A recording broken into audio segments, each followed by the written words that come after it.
4, Jim. 3.8 seconds. We manufacture a large residential washer.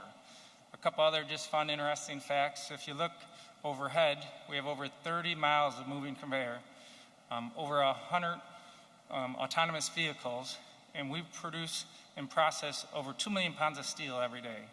We are a world-class manufacturer, and we are focused on our product, our process, our people. And that just leads me to what I'm most proud of. You can see a lot in our audience is our people. Our people come to work every day with a can-do attitude.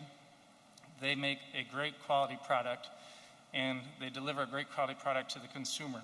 And every consumer gets what we call something that takes the Clyde pride. That Clyde pride is in the DNA in our facility, and it's about our people. So that's a sum of the generations that we have of brothers, mothers, fathers, sisters, aunts, uncles, neighbors. We are a small community that actually works together to be successful. We have generations.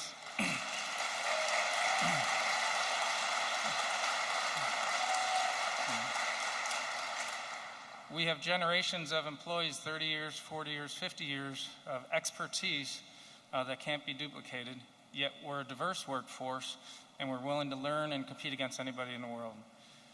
When I look at our community, we have a lot of our folks here with us today. I'm really proud to say that we participate and are active in our community. We have Abby Aldridge here with us from the United Way. One of the items I'm most proud of is we have one of our employees, John Peters, who's with us today. So he actually provides for, John waved his hand there, he actually provides for our local high schools, 9 different high schools, for over 65 students in need of support for funding for college through his foundation. For you Ohio State fans, you would know him as the Big Nut.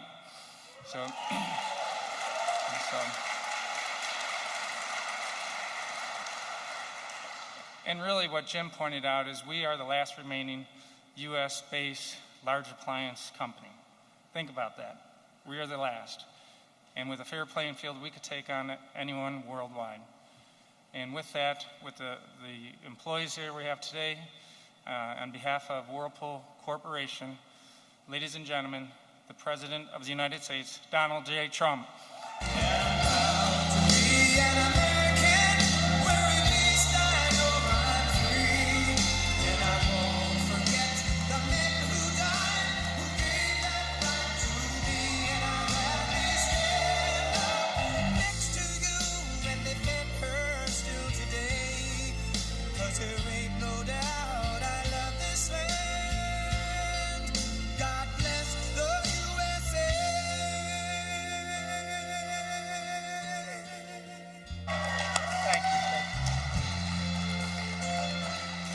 Thank you, everybody. Please, thank you very much. It's a great honor to be here, and thank you, Dan. I'm thrilled to be in the great state of Ohio. You were very good to me, but I've been very good to you. I've been very good to you. We've been good to each other. With the incredible men and women of Whirlpool, the largest washing machine factory anywhere in the world. Every day, 20,000 gleaming new machines rolling off that beautiful assembly line. I just got to see it. And every single one is proudly inscribed with that glorious phrase, made in the USA. Remember? Made in the USA. When I was campaigning, I said, let's go. Made in the USA. Put it on your machines. Put it on everything we make. I'm grateful to everyone at Whirlpool for welcoming us today, including Mark Bitzer. Thank you, Jim Kepler, and Sarah Bovum. Thank you very much. Sarah, where's Sarah? Thank you. Thank you very much, Sarah Bovum. Also with us today is Secretary of Labor, Gene Scalia, and a warrior. I'm sure you never heard of him. He's a warrior, a great, great wrestling champion, and a great guy, Jim Jordan. Jim. He is a warrior.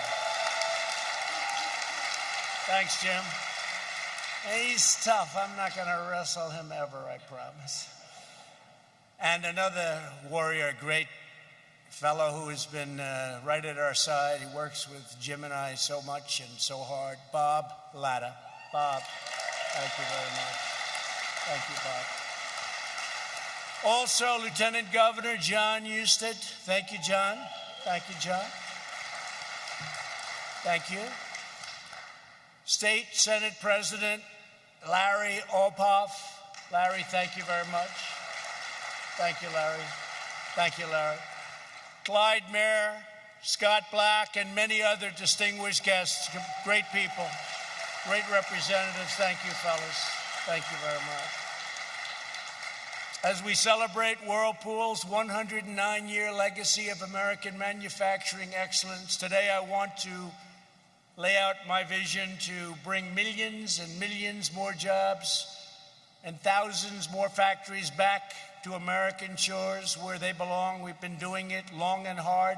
One of the reasons you're successful today happens to be a meeting I had probably 4 years ago with a very good representative of your company saying what they were doing to you and how badly you were being treated by other countries. And you know what I did. And here we are today, the most successful plant. And we've done this in a lot of places. The duty of a president is to put this nation's own citizens first. That's why my administration swears by two simple but crucial rules: buy American and hire American. And no one knows better than the workers of Whirlpool the high cost of past administrations' economic blunders and surrender. On the question of foreign trade, previous leaders were guided by a shameful policy of capitulation, submission, and retreat. For decades, you watched as politicians let foreign nations steal our jobs, loot our factories, and plunder the crown jewels of the U.S. economy. And the word plunder is capitalized. Washington stood idly by as other countries engaged in unfair trade practices, such as massive subsidies, currency manipulation, and, in the case of your industry and your company, the wholesale dumping of foreign-made products sold below cost for the sole purpose of driving you out of business so they could give us product at double, triple, and quadruple the price. But we didn't let that happen, did we?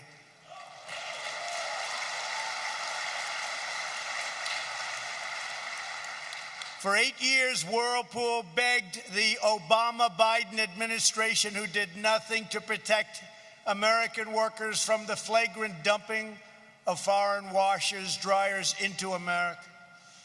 But your cries for help fell on deaf ears. You didn't see any action. They didn't act. They didn't care, and they never will. For 8 long years under Obama-Biden administration, American factory workers received nothing but broken promises and brazen sellouts and lost jobs. The last administration tied America up in one globalist debacle after another. They catered to the special interests while allowing foreign nations to siphon off our wealth, our dignity, our dreams, our money. The suffering of our workers was met with nothing but cruel betrayal and callous indifference.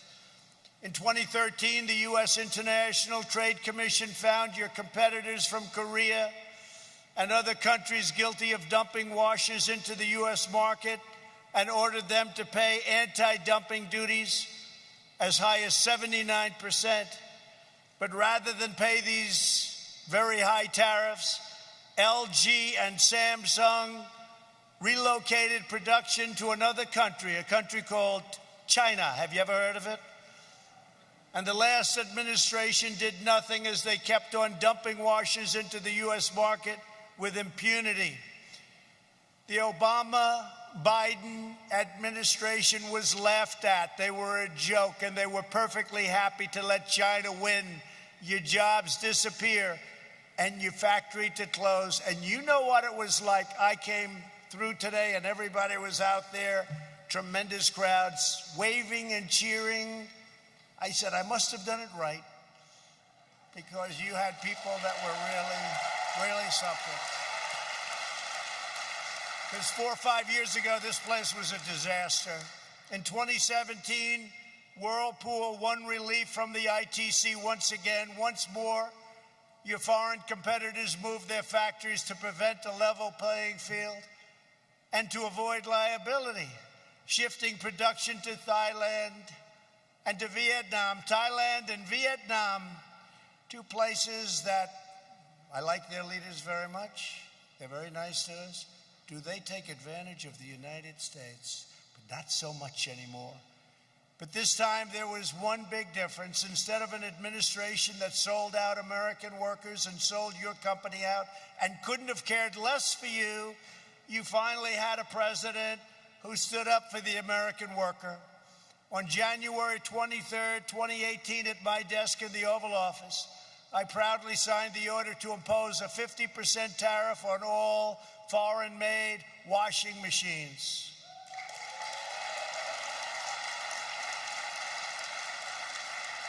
As a result, Whirlpool's 9 factories across the United States were soon thriving like never before, investing in new products, new infrastructure, and hundreds of new American jobs. And I just took a tour, and I actually wanted a couple of those machines for myself, but I just didn't know it was going to be appropriate to ask. But they are beautiful.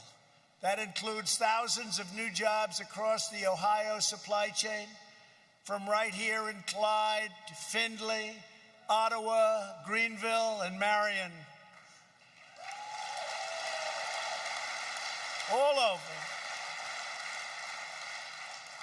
Your company became a shining example. From really a company that was down and out, it became a shining example of what tough trade policies and smart tariffs can bring to jobs and prosperity, to communities like this one all over Ohio, Michigan, Wisconsin, Pennsylvania, and plenty of other states. They're all doing well.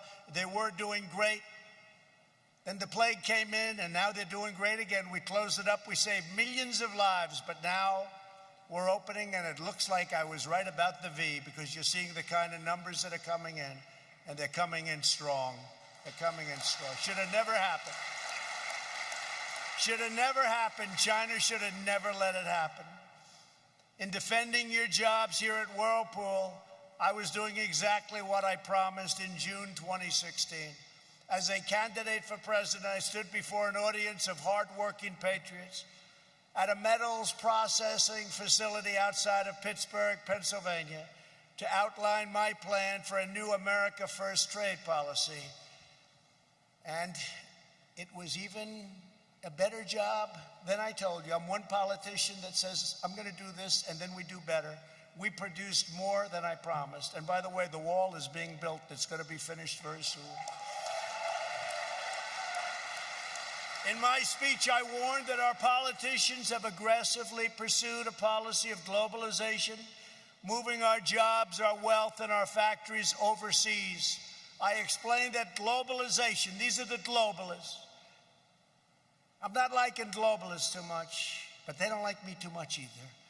Globalization has made the financial elites who donate to politicians very wealthy, but it's left millions and millions of our workers with nothing but poverty and heartache, and our towns and cities with empty factories and plants.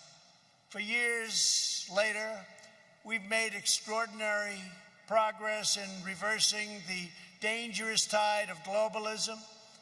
Over a period of 4 to 5 years, this took place. Think of it, 4 to 5 years. What we've done is a miracle, and now it's getting even better because we've taken additional steps. And you know, when you do these steps, you have to go through statutory procedures. It's not like, boom, I'm going to just sign it.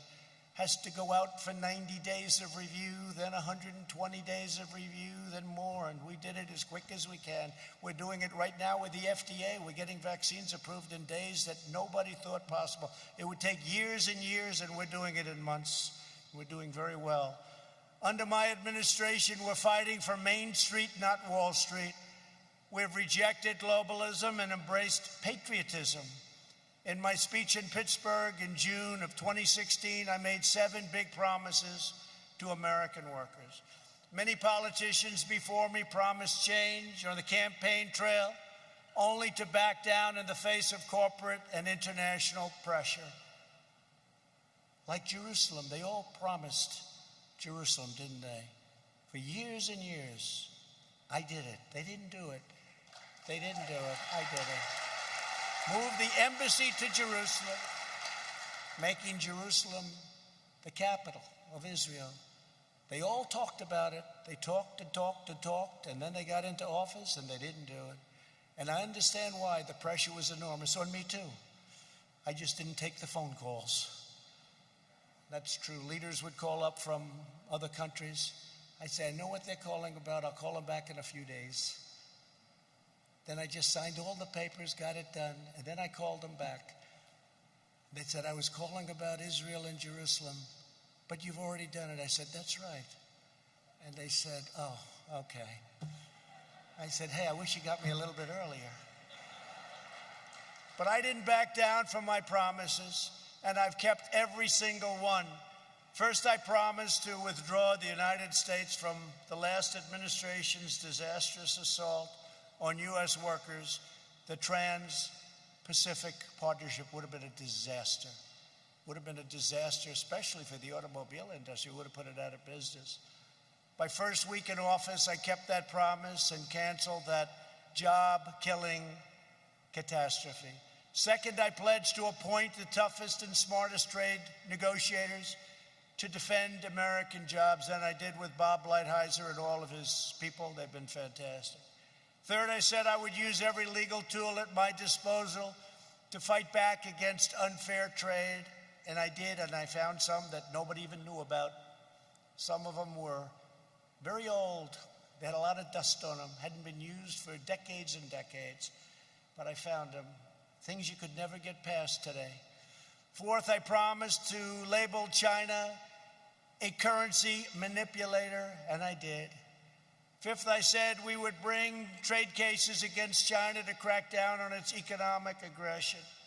Sixth, I committed to impose tariffs on goods to protect American jobs and stop China and many other countries' abuses under Section 232 of the Trade Expansion Act of 1962 and Section 301 of the Trade Act of 1974. As your president, I have kept every single one of these pledges to the American people and to the American worker without exception. Everyone has been done.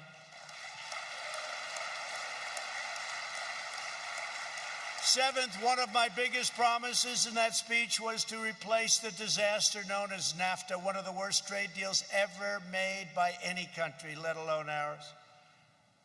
Ohio lost almost 40% of its manufacturing jobs after NAFTA was signed. Half of all of the automaking jobs across the state were wiped out. Earlier this year, I finally ended the NAFTA nightmare and signed the brand new USMCA agreement. That's United States and Mexico and Canada. And all of those bad things that you had to suffer with, you're not suffering anymore, because now people and companies have an incentive to stay. They're not going to be leaving so fast. That was the biggest point I made. I want to make sure that these companies aren't leaving and the managers walk up and they say, I'm sorry. Our company's leaving, going to Mexico or Canada, but going primarily in that case to Mexico. Canada takes advantage of us with dairy. Unbelievable advantage, but not anymore. But Mexico took a lot of jobs. And I said, I don't want companies moving. And if they do move, remember, you've heard it, if they do move, when they make that product, they got to pay a big price to sell it back into our country. So they have no more incentive to move. The USMCA contains powerful new protections for American manufacturers, automakers, farmers, dairy producers, and workers all across Ohio and all of our states. Those were key promises I made to American workers in 2016. I kept every single one of them. The fake news media back there, they hate to report this. They hate it.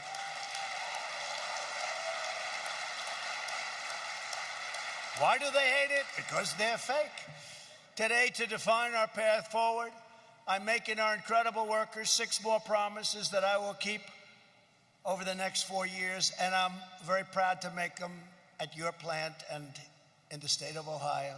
First and foremost, we will defeat the China virus. We're working very, very hard. We call it the China virus, we call it the invisible enemy, we call it many different names. It's got many different names, but it's bad, and we've made tremendous strides. We're attacking the virus from every angle, and through this aggressive strategy, we will win the war, and it will happen sooner than people think. We're developing a bounty of therapies such as remdesivir, dexamethasone, antibody treatments. The antibody treatments are really working out well, really well, and many more that have allowed us to reduce mortality by 85% since April. Under Operation Warp Speed, 2 vaccines are already in the final stage of clinical trials, and we'll have a vaccine very soon, I hope long before the end of the year. We've dramatically increased our domestic production of personal protective equipment, such as N95 respirators, gowns, and gloves. We've got factories now all over the United States making these products. And we've developed the most advanced testing system on earth to produce our most, and this is what we have to do. We have to produce not only cleanliness and perfection in every way, but we have to protect our most vulnerable citizens against this horrible virus. And that's, generally speaking, the elderly, especially the elderly with problems of the heart, problems with the heart, and diabetes in particular. Those two are a basic disaster. Our strategy shelters those at highest risk while allowing those at lower risk to get safely back to work and to school. Instead of a never-ending blanket lockdown causing severe long-term public health consequences, we've targeted and looked at data-driven approaches, and that's what we're doing.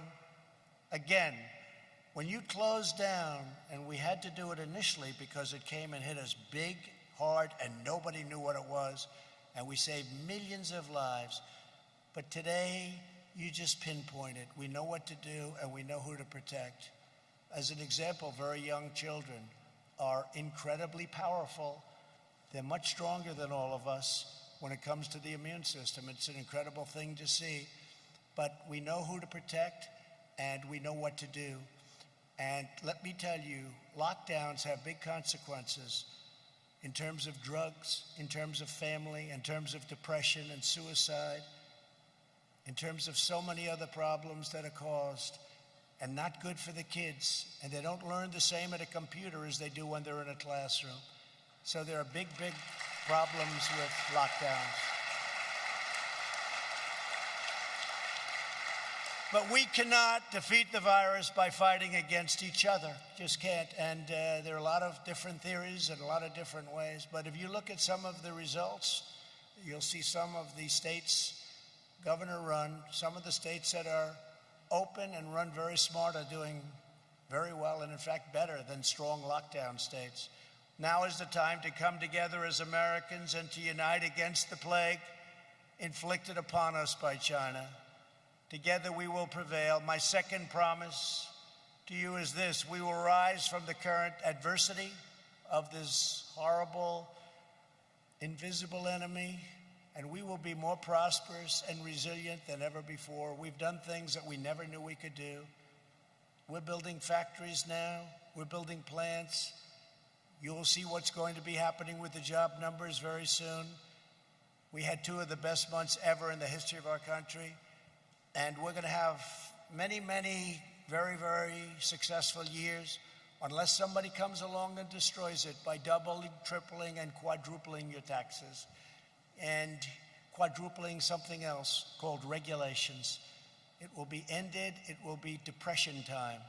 One of the key lessons we've learned in this battle against the China virus is that the mighty American economy has a fantastic ability to adapt and repurpose its factories. Today, using the Defense Production Act, which we've used often. Remember, they'd always say, oh, use the Defense Production Act. We've used it a lot, more than some companies would like to know. We're engaged in the most rapid industrial mobilization by far since World War II. Over the last 6 months, we've witnessed one manufacturing miracle after another. We've seen General Motors repurpose an auto parts facility in Kokomo, Indiana, great state, and thereby stand up a ventilator. We have a ventilator factory literally in a matter of days, and we're now producing thousands and thousands of ventilators a week. General Motors has now built and delivered more than 20,000 ventilators. By next week, our strategic national stockpile will be equipped to deploy more than 100,000 ventilators. They're very expensive to build. They're very complex, very, very complex machines, and they're big. And I said that we are now supplying ventilators to many countries of the world. Everybody in our country has it. Not one person, and we had no ventilators. Who knew about ventilators? We had very few.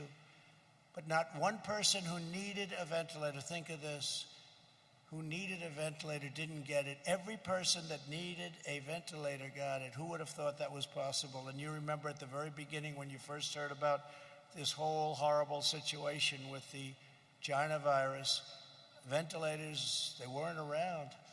And now we make them by the thousands. Working with GM and almost a dozen other companies, great companies, my administration has turned America into the ventilator king of the world, the ventilator king. Make them good, and we make them great. They're very good, highest quality. We're now exporting ventilators to friends and allies, and they're really thankful. They're calling, "Can I have ventilators for our country, sir? How many do you need? Could you send 1,000? I said, "It's a lot?" The answer is yes. What we're doing is incredible. We're helping we're doing more goodwill with ventilators, because other things you can make, gowns and swabs and things you can make, we're making them too. But ventilators are tough. Ventilators are just one part of our historic manufacturing ramp up. Within 7 days of New York City officials asking for assistance last spring, we helped ship 1 million yards of fabric from North Carolina to New York City for masks and gowns. We're making them all over the place. A great company, Honeywell, has opened up N95 respirator factories in Rhode Island and Arizona in record time, and they're now churning out tens of millions of masks for our strategic national stockpile. These include manufacturing achievements, and these are incredible. They'll be the foundation of an even brighter future for American industry. What we've been able to do in a short period of time is frankly incredible. I'm not talking about me, I'm talking about the people out there. What they've done is incredible, including the military and some of the generals and admirals, the job they've done. My third promise is to build on these gains to turn America into the premier medical manufacturer, pharmacy, and drugstore of the world.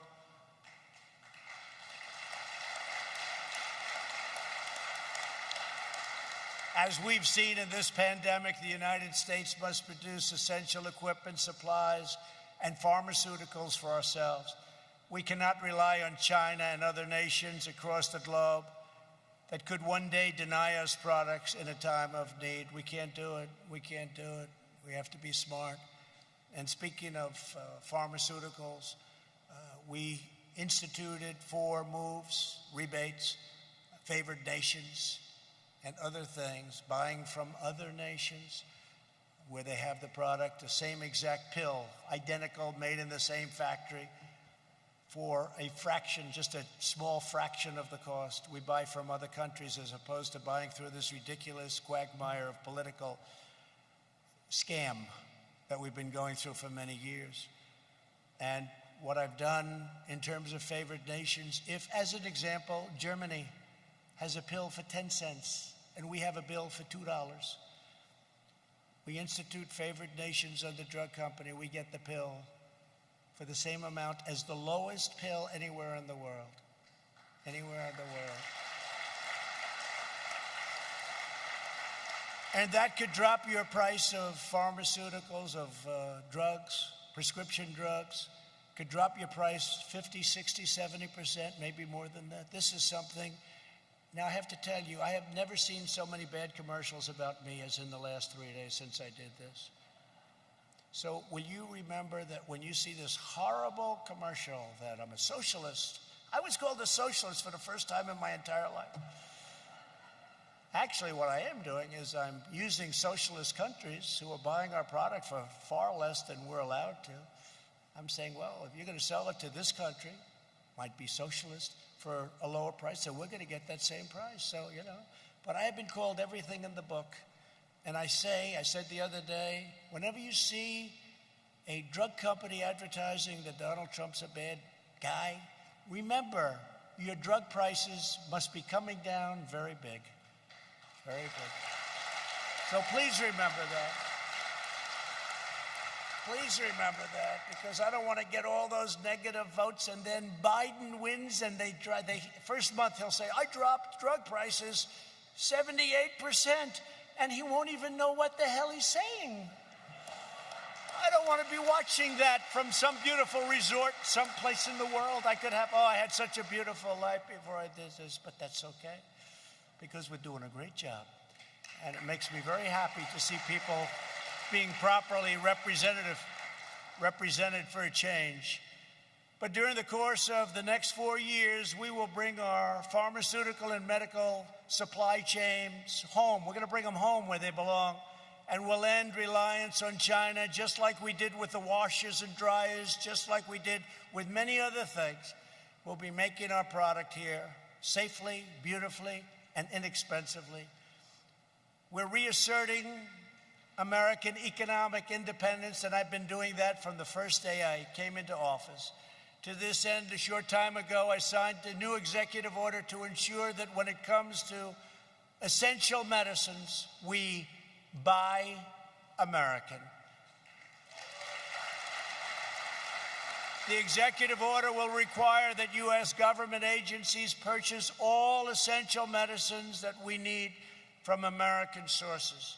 The executive order will also sweep away unnecessary regulatory barriers to domestic pharmaceutical production and support advanced manufacturing processes that will keep our drug prices low and allow American companies to compete on the world stage. We'll be able to compete on the world stage, but we're now going to have the lowest prices as opposed to by far the highest prices. I have people that I know that go to Canada.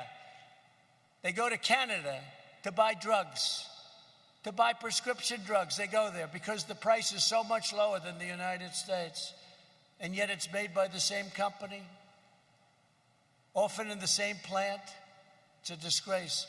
And the politicians allowed this to happen for many, many decades. You have people called middlemen. I don't know who the middlemen are. I don't know. They never say middle women, so they're politically not correct. But I've heard the term middlemen for a long time. They are so wealthy. They are so wealthy. Nobody has any idea who the hell they are, what they do. They make more money than the drug companies. You know, in all fairness, at least the drug companies have to produce a product, and it has to be a good product. But the middlemen, well, the rebate that I'm doing cuts out the middlemen and it reduces costs, and the money goes back to the people purchasing the drugs. So I have a lot of enemies out there. This may be the last time you'll see me for a while. A lot of very, very rich enemies, but they are not happy with what I'm doing. But I figure we have one chance to do it, and no other president's going to do what I do. No other president would do a favored nations, a rebate, a buy from other nations at much less cost. Nobody. And there are a lot of unhappy people, and they're very rich people, and they're very unhappy. Here's my fourth promise to American workers. Beyond our medical supply chains over the next 4 years, we will onshore millions of new manufacturing jobs across many other critical sectors that are vital to our national security and prosperity, from electronics to machine tools to shipping, aerospace, autos, and of course to iron and to steel. And we'll never forget your washers and your dryers, okay? During 8 years of the last administration. And by the way, I have to just tell you this little story, a couple of little stories, if you don't mind. Do you mind? Okay, because that's better than the other stuff, right? No, I was with somebody and they said, you know, for a dishwasher, we don't have enough water, sir.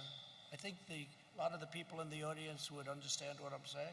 They don't have enough water because they put restrictors on. so you don't have any water. And I said, what is that? What is that? In most states, I mean, outside of desert areas, we have so much water, we don't know what to do with it, right? A lot of states. Your state does pretty well with water, right? So they have plenty of water. So I passed a regulation, I signed a regulation that give the dishwashers much more water. And I was asking today, and that, by the way, includes your washers. You don't need too much water in your dryers, but it includes your washers. And I was just saying to your brilliant people that are doing such a good job running your company, I said, how much impact has that had? They said, unbelievable. It's been unbelievable. Because I had people saying they'd wash their dishes and they'd press the button 5 times. So in the end, they're probably wasting more water than if they did it once. So do you notice the people that make the machines, you know what I'm talking about? We now have the water that you need instead of stupid where you have much less water than you need and you just keep going over and over again. I had people say they'd press the button 5 times. They didn't have enough water. And the same thing with sinks, toilets, and showers. You go into a new home, you turn on the faucet, no water comes out. You turn on the shower. If you're like me, you can't wash your beautiful hair properly. You waste 20 minutes longer. Please come out, the water, it drips, right? You know what I'm talking? They put restrictors on. I got rid of that. I signed it out. It's common sense. So now when you actually go into a new home and pay a lot of money, you turn on a faucet and water actually comes out. Isn't that nice? That was a regulation that was put in by a lot of people that don't understand life. Because you end up using the same amount of water. You just let it run 3 times longer. It's crazy. And one other thing I did, remember the old light bulb? The old light bulb was so great. And they put it out of business. It was much cheaper and it had much better light. And you're all good-looking people, but you look better under the old light bulb than that horrible new light bulb, right? It cost you a fraction of the cost. Didn't last as long, but that's okay, but it cost you a fraction. I reinstituted and opened it up so they can sell both. They can sell the new one if you want it, and they can sell the old one. The old one's doing amazing business, amazing business. And you know, the new one is considered hazardous waste. When you lose it, you're supposed to take it down to a dump, a specified dump. How many people are going to do that with a light bulb? Hey, you know, we lost this light bulb. Let's travel 28 miles outside of the city to get rid of it. It's hazardous waste. So I put the old bulb back in, and you can use the new one. You can use anything. I guess it's competition. But I particularly like it because I don't look so orange. So it's very nice. Very nice. I don't like that look. Never liked it. But it's a tremendous thing, and it's having tremendous success. So they'll, scoff and say, oh, who cares about that? Very big stuff. You know, these are big things. A lot of people have come up, thank you, sir. They had sinks that didn't give water. They had showers that didn't give water, the whole thing. And it's been a great thing. It's been very popular. And we might as well tell you about it because people don't talk about it. But these are things that no other president would be doing. No other president, frankly, would be even thinking about. During 8 years of the last administration, America lost 10,000 factories and nearly 200,000 manufacturing jobs. Think of that. In contrast, my administration added over 500,000 manufacturing jobs. It was up to actually 701,000 jobs before the plague came in. And if you remember, President Obama, you need a magic wand. No, you don't. We need manufacturing jobs. He said you won't have any more manufacturing jobs. You need a magic wand. He was wrong about that also. My 5th promise to American workers is to bring back American jobs and factories using every tool at my disposal, including tariffs. I love properly put on tariffs because they bring unfair competitors from foreign countries to do whatever you want them to do. Countervailing duties and new trade deals based on the principle of fairness and reciprocity.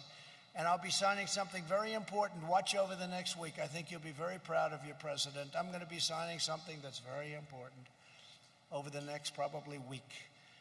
And it'll have a tremendous impact on fairness and trade. As part of this commitment, earlier today I signed a proclamation that defends American industry by reimposing aluminum tariffs on Canada. Canada was taking advantage of us, as usual. And I signed it, and imposes because the aluminum business was being decimated by Canada. Very unfair to our jobs and our great aluminum workers. 7 months ago, my administration agreed to lift those tariffs in return for a promise from the Canadian government that its aluminum industry would not flood our country with exports and kill all our aluminum jobs, which is exactly what they did. Canadian aluminum producers have broken that commitment, and the U.S. Trade Representative Robert Lighthizer has advised me that this step to reimpose tariffs is absolutely necessary to defend our aluminum industry. To be a strong nation, America must be a manufacturing nation and not be led by a bunch of fools. That means protecting our national industrial base. We have to protect our great companies and our great workers. My 6th and final promise today is to forever uphold the commitment I made from the beginning. I will always put American workers first, always. They'll always be put first.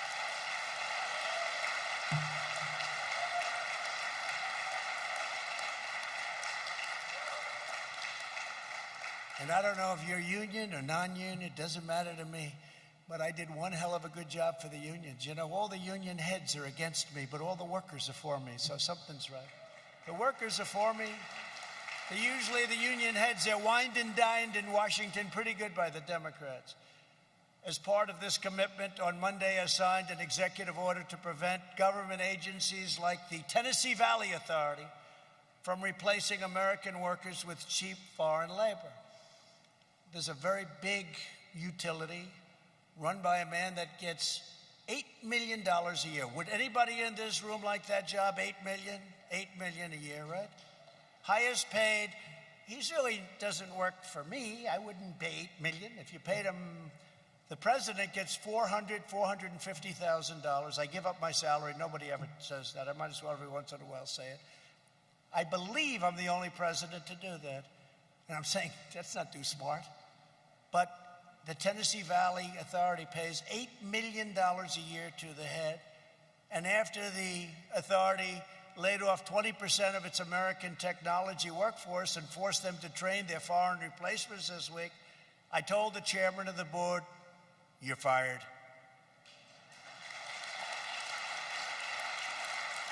And the firings will continue unless the layoffs are reversed and the American workers are rehired. And by the way, as I was leaving for the great state of Ohio, did you ever watch Biden? Where he's always saying the wrong state. It's great to be in Florida. No, it's Ohio. I've never seen a guy, I haven't done that one yet. That's a disaster. I always say, Jim Jordan, if you do that, it's over, right? You can be Winston Churchill, the speech is over. You just walk off the stage. But he does it all the time. Nobody calls him for it. I love the state of Iowa. Sir, it's Idaho. It's Idaho. And the worst is when he's in like Indiana, and he says it's great to be with the people of Florida, and you have palm trees all over the place. But he does it all the time. There's something going on. But over the last 4 years, we've made extraordinary strides, and over the next 4 years together, we will turn the United States into the unrivaled manufacturing superpower of the world. We've been through a lot together. They've done everything possible to get in my way. They've treated us very unfairly, disgracefully, with what they've done to us. And despite what they've done, no administration in the history of this country has done more in the first 3.5 years than we have. Whether it's rebuilding our military, all made in the USA, whether it's the biggest tax cuts in history, whether it's the biggest regulation cuts in history, ANWR in Alaska, the largest field perhaps in the world, that Ronald Reagan, going back even before Ronald Reagan, no president could get it approved. I got it approved, and now it's potentially one of the greatest sites in the world, should be the greatest site in the world. So many different things we've done. We've done so much. What we've done for our vets, and you're a big vet state. Ohio loves its vets, and what we've done for our vets. Choice and accountability. We got two things they've been trying for almost 50 years. Choice, veterans' choice. How about that? We got that for you. So if you have to wait online for 2 days or 2 weeks or 2 months, and they had to wait 2 months sometimes, if they had to wait online, they don't anymore. They go outside, they get a private doctor, we approve it, we pay the bill, and we take care of our vets like they're supposed to be taken care of. Just got a 91% approval rating. VA just got a 91% approval rating, highest ever, the highest it's ever had. And accountability, we have people that we're so scornful. They had hatred for our vets. They were treating our vets badly. Our vets have to be treated great. But you couldn't fire them. They could be sadistic, they could be thieves, they could be anything. You couldn't fire them because of civil service unions, et cetera, you know. Couldn't fire them. And I got the accountability, VA accountability. Now you look at them, they don't do a good job for our vets. You say, Jim, you're fired. Boom, get out. That's the story. We actually terminated over 8,000 people that were not treating our vets well, and they were there for a long time. That sounds a little bit cold, but the truth is they got to treat our vets well, right? So they have to do it. But we got accountability and we got VA choice. But to achieve the vision that we've been talking about for so long, we must finish the job and drain the Washington swamp once and for all, and we're doing it. For years, left-wing politicians smiled and looked at American workers right in the eye and took advantage of them and lied to them. They took your endorsements, they took your money, and they took your votes, and they did nothing. Then they turned around and inflicted one corrupt betrayal of the American middle class after another, whether it was NAFTA, TPP, the horrible Korea deal, the ridiculous Paris Climate Accord. How's it working out for Paris? Not so good. And China's entry into the World Trade Organization, which is probably the worst of all the deals if you want to know the truth. That was where China signed that, and they went up like a rocket ship. And they violated the rules like nobody's ever violated them before. In fact, they're considered a developing nation. And because they're a developing nation, they have advantages. Well, we didn't accept that. But for years, they accepted that. And by the way, Joe Biden supported every single one of those horrible, disastrous sellouts. Under this administration, those days have been over. And we're not going back. We're respected again as a country. You know, we're respected again. You may not feel it, although I think you do. You may not see it. You don't read about it from the fake news, but this country is respected again. We don't let people take advantage of us, including our allies, who took tremendous advantage of us. Tremendous. Our allies took tremendous advantage of us, both militarily, where they don't pay their bills. We protect them. They don't pay. Like Germany, we're reducing the force. They don't pay. They're delinquent. I say it all the time. They're delinquent. They got to pay.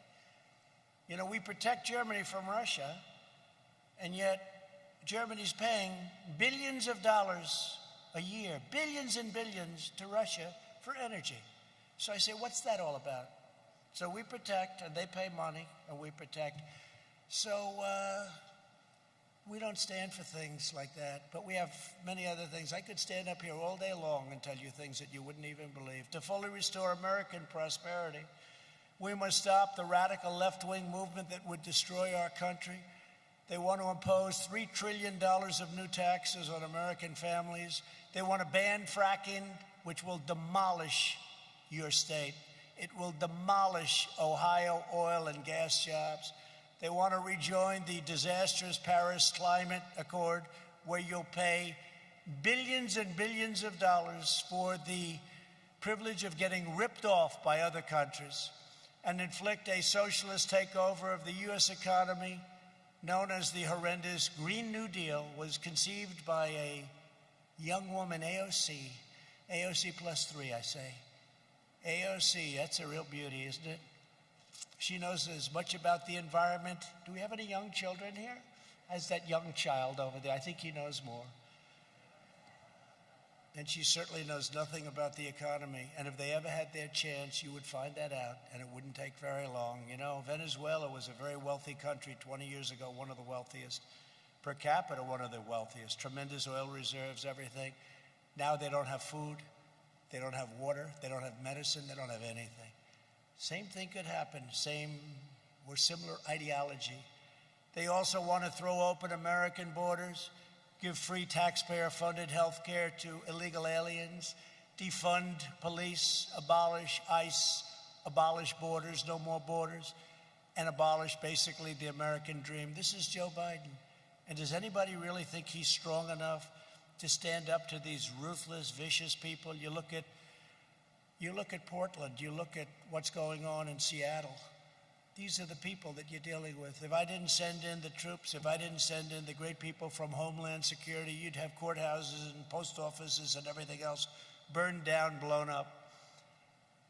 And we may send in something else because you know what? They've been rioting now for 70 days and the mayor thinks it's just wonderful and the governor has no idea what she's doing. I've never seen people like this. Remember in Seattle where they took over a big chunk of the city, Seattle, and the mayor said, it's going to be a summer of love. And I said, she's just kidding, right? Isn't she? She wasn't kidding. But we were all set to send in the troops, send in the people that we were going to send in. And what happened is amazing. We told them, and all of a sudden the police went out and they cleaned it up. But that place would still be occupied if we didn't get involved. Same thing with Minneapolis. Minneapolis was a disaster. After 5 or 6 days, they were going to lose that whole city. We sent in the National Guard. They took care of things in about 1 hour. Remember the scene of them walking down the street, firing the tear gas?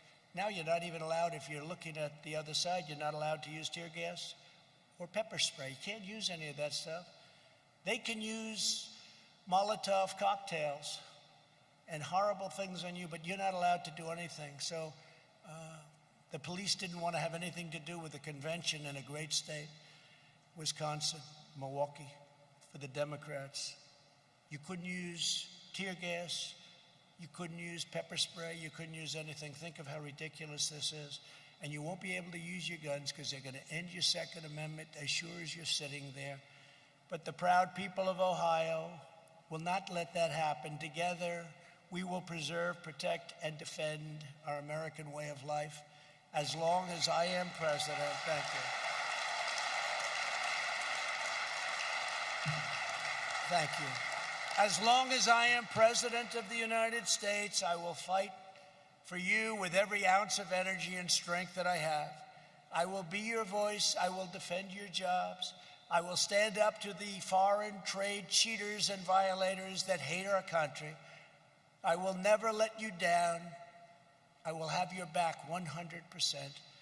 For more than a century, the workers of this company have continued the proud tradition of American greatness embodied by your legendary founder, Lou Upton.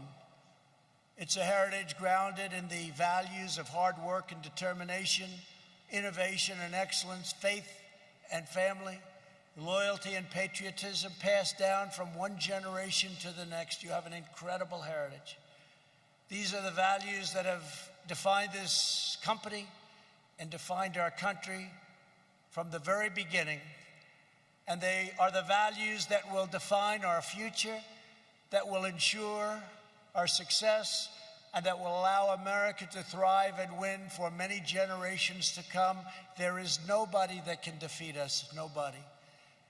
Now I'd like to take just a moment to introduce a few of the Whirlpool men and women whose jobs I had the honor of taking decisive action to protect and to save. Kerry Wallace is an operations analyst whose family has 100 years of history at this very plant. Kerry, please come forward and say a few words, please.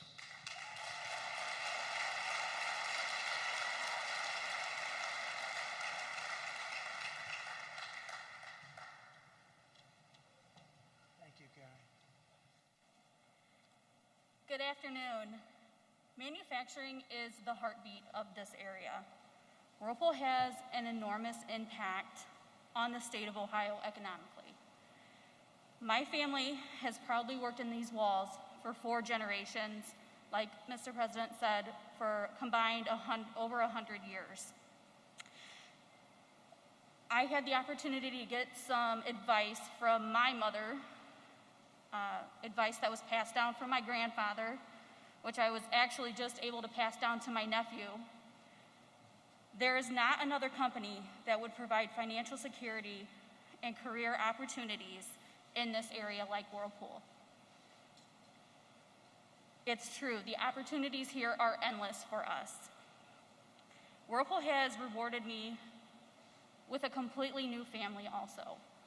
I work with 3,500 proud individuals. Together we build American-made quality products here in Clyde. We bleed Whirlpool blue. I'm grateful for the support that we received in 2018 from the President.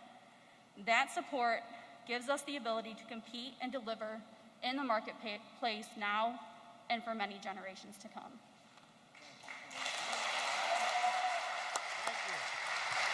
Thank you, Karen. Wow. Great job. Marco Ontiveros is a first-generation American who started at this plant to support his family 17 years ago. Marco rose through leadership to become a production lead. Marco, please come up and say a few words, please.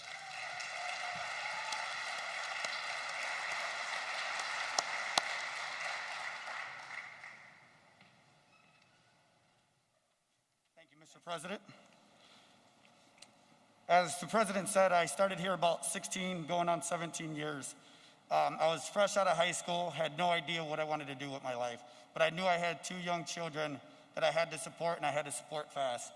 I'm honored to say that I found that here at Whirlpool within these 4 walls. I have been able to not only provide, but continue to develop myself into a career path that I never would have dreamed of when I was 18 years old coming out of there. As Ms. Wallace stated, I too am very grateful for the tariffs that were put against our foreign competitors in 2018 to take that instability away from our everyday lives and provide a longevity of stability and support for these American jobs here in these 4 walls. As our president said, I am a first generation from an immigrant family. My father was an immigrant.